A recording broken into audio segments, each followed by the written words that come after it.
नमस्कार, मी रुचिता ॲग्रोनमध्ये आपल्या सर्वांचं स्वागत।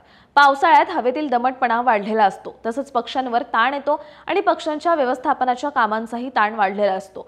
कुकुट खाद्यातील आर्द्रतेचं प्रमाण वाढतं, त्यामुळे त्याचा दर्जा खालावण्याची शक्यता असते। या सर्व बाबींचा पक्ष्यांच्या रोगप्रतिकार शक्तीवर विपरीत परिणाम होऊन श्वास अन्ननलिकेच्या रोगांचं प्रमाण वाढतं किंवा मरतूक दिसून येते। अंडी उत्पादन घटतं, यासाठी नेहमीपेक्षा जास्त दक्षतेने कुकुट पालकांनी पक्ष्यांची देखरेख करणं गरजेचं आहे। बैठक व्यवस्थेची व स्वच्छतेची काळजी कशी घ्यावी ते पाहूयात।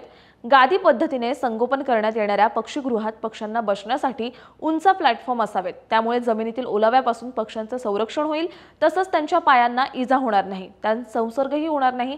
पक्ष्यांच्या गर्दी करण्यामुळे, छताच्या गळतीमुळे तसंच हगवण या कारणांमुळे पक्षीगृहातील गादीचं तूस ओले होण्याची शक्यता असते। तसंच पक्षीगृहातील गाद्यांचे पेंड पडू शकतं, त्यामुळे पक्ष्यांच्या पायांना जखमा होण्याची शक्यता असते। यासाठी पक्षीगृहातील पक्ष्यांची संख्या नियंत्रित ठेवावी। पक्षाच्या गादीचा सामू 7.0 च्या खाली असल्यास अमोनिया वायू निर्मिती कमी होते। हा सामू 8.0 च्या वर गेल्यास गादीचे लिटरमध्ये सुपर फॉस्फेट मिसळता येईल, ज्यामुळे अमोनिया वायू कमी प्रमाणात उत्पन्न होईल। पक्ष्यांचं लसीकरण वेळापत्रकानुसार करण्यात यावं। पक्ष्यांना जंतनाशके, कृमीनाशके औषधे द्यावीत। पक्षीगृहात माशांचा प्रादुर्भाव होऊ नये यासाठी पक्षीगृहाची नियमित स्वच्छता करावी।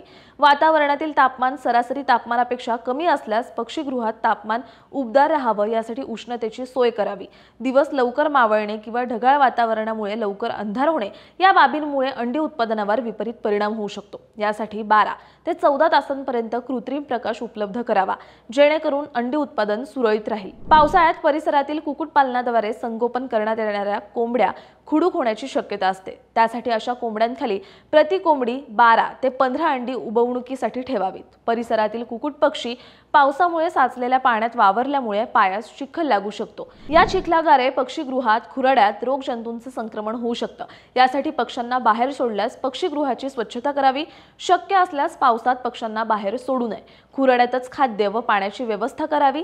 परिसरातील कुक्कुटपालनाद्वारे संगोपन केल्या जाणाऱ्या कोंबड्या पाऊस सुरू झाल्यास पक्षीगृहात येतील, परततील याची दक्षता घ्यावी। कोंबड्या आजारी असल्याची शंका आल्यास पशुवैद्यकाच्या सल्ल्याने उपचार करावेत। उघड्यावर मृत कोंबड्या टाकू नयेत, तसंच मृत कोंबड्यांची शास्त्रोक्त पद्धतीने विल्हेवाट लावण्यात यावी। अशाच शेतीविषयक माहितीसाठी ॲग्रोवनला सबस्क्राईब करायला विसरू नका।